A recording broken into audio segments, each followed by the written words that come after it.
Welcome back. First things first, apologies I wasn't here last week. I was actually out testing new gear, which was going to be this week's video, which we're going to cover soon. But because I wasn't overly happy with the photos and the videos that came out for the next episode of Street Photography, instead of putting up a subpar video with subpar photos, I thought it better to err on the side of caution and just not put the video up instead. It's the same like any picture that I would post on social media or on my website for sale. If it's not up to my minimum standards, I'm just not going to show it. And that's exactly what happened last week. I didn't like that many of the photos and almost none of the video. So I just decided it's best not to actually put a video up. But as I mentioned, I was testing out a new piece of gear, and it's actually this tiny little lens, which we're going to do a first impressions of this week. This is Canon's RF 50mm F1.8 STM, but because I've only had this for a week or two, it wouldn't be fair to do a proper review on this lens yet, so it is just initial impressions, because you can't have a proper review of using something for like a week or two. It's just not enough time to properly see what sort of lens it is, the quality of the images, whether it holds up to the sort of pictures you take, and just the overall usage of it. So what I'll do is I'll say what I like and don't like about it, and I've got some raw images to show you at the end as well. And then that way, if you are considering this lens, you can at least take all of this into consideration before you go out and buy it. You may be wondering, why did I get a 51.8? Well, I wanted something faster than either my 24-105 f4, which, as you know, f4 doesn't actually give you that fast of a shutter speed, or you will have to massively bump up your ISO because the difference between f4 and 1.8 is significant. But I also wanted something that was faster than my 15-35 f2.8, which, don't get me wrong, this is quite fast because it's f2.8, especially compared to my f4, but it doesn't have the reach of a 50mm. So it was sort of a good way to fill in the gap where I wanted something fast with a bit of a better reach than 15-35. And since I'm doing a lot of street photography now, 50mm does seem to be one of the more popular focal lengths from all the videos I've seen. People choose between 24, 35, 50, or 85. Since I've got 24 and 35 covered with the f2.8, it didn't make sense to get a lens with those focal lengths, even if it is 1.4, 1.8. I also didn't want 85 because it just felt a bit too tight. Granted, it's great if you want to be able to shoot from a distance and not have to get too close to anything when you want to take a photo. But it does also mean that if you are close to something, it's harder to get the photo because you are quite zoomed in at 85mm compared to, heck, even 50 or 35. So that's why I chose the 50, not 35, 50. What do I like about this lens? Well, one of them is the cost. It is very, very, very cost effective. And to put it in perspective for you, my 15-35, if you will buy this retail from B&H Photo, you're looking at about $2,400 US dollars, which is quite a bit of coin if, you know, you have to buy a new lens. This lens is $199. All right, that's the price difference. $2,400, $200. So you can actually buy 11 of these for one of these.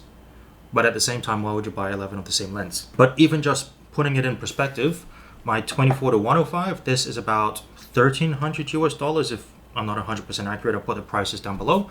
But yeah, this is about $1,300, and this is $200. At least when you buy a lens like this at the $200 mark, it's not gonna break the bank in comparison to a fast 2.8 zoom. And if you look at the size of it, it's also insanely light. This is 160 odd grams roughly, whereas you're looking at 600 to 700 grams and 400 to 500 grams. I'm not sure of the imperial measurements. I'll put all of them down below so you can see the weight comparisons. But I've put this in my bag and I forget it's there half the time when I took it out. And when I keep it on the camera itself, it almost feels like there isn't actually a lens on the camera body because it's just so tiny. So that's a very good thing about it, is that you can easily chuck this in your bag, bring it around with you. You may not use it, but at least if you want it, it's there because it's not going to weigh you down by carrying it.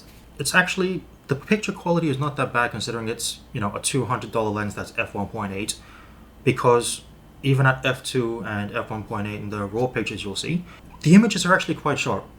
And there is no distortion in the corners when you are wide open at f1.8 or f2 sort of apertures. Whereas if you compare it to like my 50 to 35, when you're at 15mm f2.8, there's quite a lot of distortion in the corners. I'm not talking about the distortion that you'll get just from being wide open. I mean, the image itself actually looks like it's stretched in the corners, whereas with this one, you're not getting it. That may be down to the focal length, it may be down to the lens quality. I'm not 100% certain because I'm not a lens manufacturer, and I'm as technical as I am, I don't know enough information to be able to make that justification or comparison with 100% certainty. But the images that do come out of this lens are very sharp, which for $200 is very hard to say no to when you do want a lens that you can easily carry around with you. But what about the bad things about the lens? I can't just sit here and praise this lens because it's $200, really light, and it makes sharp images, because there are a few things to bear in mind as well. One negative about this, which does affect me, it may not affect you, but it affects me purely because my camera body doesn't have any stabilization in the EOS R, not the R5 or the R6, the R. And this lens doesn't have stabilization either, which means that unless you're very stable hand holding your camera, the slowest shutter speed you're going to have is 1/50th of a second, which at f1.8, assuming things aren't too close to each other or aren't too close to the camera, isn't an issue, but you may have to bump up your ISO in comparison to something like a camera that does have stabilization like the R5 or the R6, or its bigger brother, the f1.2, but that is a much bigger and much more expensive lens in comparison to this tiny little thing. So that is something to bear in mind. If you've got the R, or even the RP for that matter, they don't have stabilization in the body, and this lens doesn't either, so that will affect the slowest shutter speed you can use before introducing camera shake, which I even got at 1/60th of a second, but I think that was more me than the camera because I was standing on shaky ground and I wasn't standing very still either, so take out of that what you will. You can call this a downside if you like. For me, it's not too much of a downside because of the trade-off of having a nice small lens versus a huge one like this in the bag, is that it's a 1.8 and not a 1.4 or a 1.2, which means since the aperture can't go as wide, you're going to have to compensate with either a slower shutter speed or a higher ISO. But because of the lack of stabilization in both the lens and the camera, that does mean I will have to compensate with a higher ISO.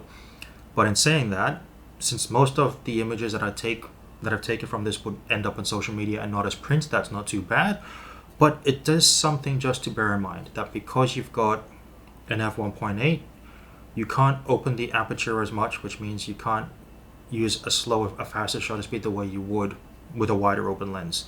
It is just something to bear in mind. It doesn't affect me too much, and for some people it may. There is a 1.2 version, but that's like $2,000 odd or something like that. And I can't justify the cost of a 50mm f1.2 when I'm not even sure if I'm going to be using this lens that extensively as yet. So it's just something to bear in mind. It's 1.8, not 1.4 or 1.2. But for me,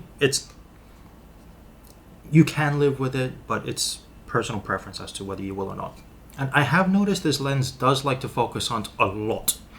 If you're just walking with it and you're not focused on anything, it'll be constantly focus hunting on anything. It's just going to be focusing in and out, front to back, everywhere it can, which as you're walking you may not notice it, but as you're trying to at least compose your photo until you've actually focused on something, it will actually focus hunt as you're looking through the viewfinder, which can be a little bit annoying at times. But once you have gotten your focus down pat, then it's not an issue because, as you'll see in the raw photo soon, the images are actually very sharp. The last negative thing I'll say about this, which this may or may not be an issue to you depending on how you set up your menu systems and how you actually use your camera, but for me it's that there is the lack of a focus ring on the lens itself. On both my 24-105 and 15-35, those lenses have a focus ring on the ends, which you might be able to hear, and I've set it up so that those control the ISO. I've already got dials for the aperture and the shutter speed on the camera itself, and that way when I'm out doing streets or landscape and I'm just doing a quick composition, I don't want to have to worry about jumping into a menu and either setting it to auto ISO or adjusting the ISO until I find one that I'm happy with. It's a lot easier to just turn this lens when the camera's in my hand versus having to jump into a menu, which on this lens, you're not given that option. So you can either jump into the menus to adjust the ISO every time you want to take a photo, Or you set it to auto ISO, but that is always a gamble because if it's focused on a bright part of a dark scene, the ISO will be too low, but if it focuses on the dark side of a bright scene, the ISO may be jumped up and then you get a very noisy and grainy image. So it's trade-offs. So those are just the things I've noticed about it so far. The lack of stabilization, the lack of a control ring. I mean, the control ring really, it depends on how you use your cameras. All right, for me, it's an issue because I'd rather not have to set auto ISO or jump into menus. But considering the size and price of this lens, it's something I'm willing to accommodate and adapt with. I am playing with this lens a lot, and that's because it's very light and very easy to roll and mess around with your hand. Now that we know what I think of the good and the bad things about it, what about the pictures themselves? How do they look? Let's actually jump on the computer, look at a few raw images, and you can let me know down in the comments below if you think these pictures are actually sharp, if the ones that came out raw out of the camera, not edited in any way except lens correction, that's it. Let me know in the comments, are these pictures sharp or is this lens actually not that great and you would not buy it based on the raw photos that you'll see. So here's the first picture where I actually took it at f1.8 because I wanted to see how this lens looked wide open. Was there going to be any distortion in the corners and how would it look overall with the separation between the subjects depending on how far away they are. And if you move around this picture into the corners, you can see there is no distortion anywhere.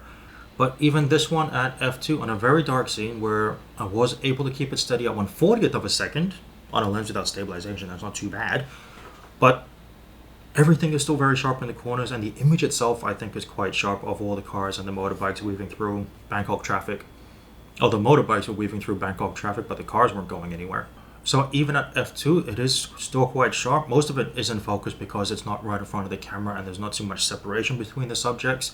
So that's where it comes in handy having something like a fast lens when you're doing night photography versus an f4.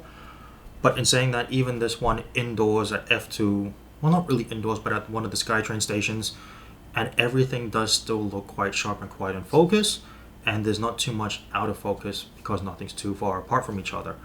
But in saying that, on the parts where I have focused, I do like just how sharp it is, even at f2.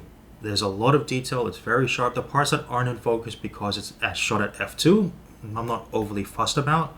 I will take it out and use it a bit more and just to see what the bokeh looks like as well, because since I was walking around doing handhelds, I didn't really see that much that would have given an impression as to how good the bokeh would have been, but I might even set it up and do a few test images here at home. Let me know in the comments below what you think of the raw images and of this lens in general. Not about the quality of the pages in terms of composition, but about the sharpness of the image based on using this lens, I should say. I know they're not the best photos in the world, so I'm perfectly fine with them not being great, but I wanted to show them to you so you can see just what sort of pictures this lens can capture. So I'll keep using it, see how it goes. If you do have any questions about the lens, let me know in the comments below. If you do want to see more pictures of it or even have a full review in a few months, let me know in the comments because I am planning on doing it in the next 2 or 3 months once I have had the chance to play with it a little bit more. Make it sound like a toy, but if you think about it, it is. All right, and if you have liked this video, don't forget to give it a thumbs up. That will be greatly appreciated. And if you do want to stay tuned to see what's coming up next, assuming things don't go wrong again, don't forget to hit that subscribe button, tick that little bell so you get a notification, and I'll see you next week where hopefully we will be out on the street. That's where I'll leave it for today, and I'll see you on the next one. Have a good night or day, wherever you may be watching this.